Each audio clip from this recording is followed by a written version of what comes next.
মেদিনীপুর শহরের তরুণ সংঘ ক্লাবের ব্যবস্থাপনায় শনিবার থেকে মেদিনীপুর শহরের কলেজ কলিজিয়েট ময়দানে শুরু হলো দুদিন ব্যাপী দিবারাত্র জঙ্গল কন্যা ফুটবল প্রতিযোগিতা। ফুটবলে কিক মেরে এই প্রতিযোগিতার আনুষ্ঠানিক উদ্বোধন করলেন পশ্চিম মেদিনীপুর জেলা পুলিশ সুপার ধৃতিমান সরকার। এছাড়া উপস্থিত ছিলেন বিশিষ্ট সমাজসেবী সুজয় হাজরা, মেদিনীপুর জেলা পরিষদের সভাধিপতি প্রতিভা রানী মাইতি, জেলা মুখ্য স্বাস্থ্য আধিকারিক ডাক্তার সৌম্য শঙ্কর সরঙ্গী, মেদিনীপুর পুরসভার পুরপ্রধান সৌমেন খান, বিশ্বনাথ পাণ্ডব সহ অন্যান্যরা।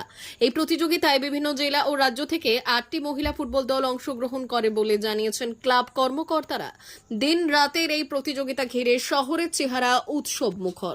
সরকার মহাশয় ওনাকে সম্মান জানাই টুর্নামেন্ট কমিটির চেয়ারম্যান সম্মান জানাই সুকুমার ফড়িয়া মহাশয় বিশিষ্ট অতিথি এমপিআইসি চলে আসুন।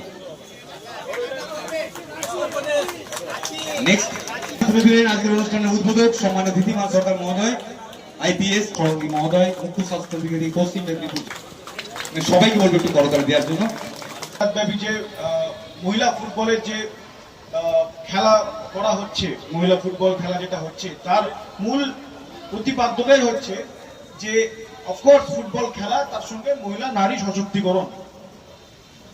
আমাদের পশ্চিমবঙ্গের মুখ্যমন্ত্রী মাননীয়া মমতা বন্দ্যোপাধ্যায় মহাশয় বারবার, ম্যাডাম সিএম ম্যাডাম বারবার আমাদেরকে এটাই বলেন যে মহিলা সশক্তিকরণ, তাদের বিভিন্ন অকুপেশনের মধ্যে রাখা এবং বিভিন্নভাবে খেলাধুলো হোক, শিল্প চর্চা হোক, সাংস্কৃতিক চর্চা হোক, পড়াশুনো হোক, প্রফেশনাল এডুকেশন হোক, তাদেরকে বাংলা তথা দেশের বা পৃথিবীর সর্বোচ্চ জায়গায় পৌঁছানো।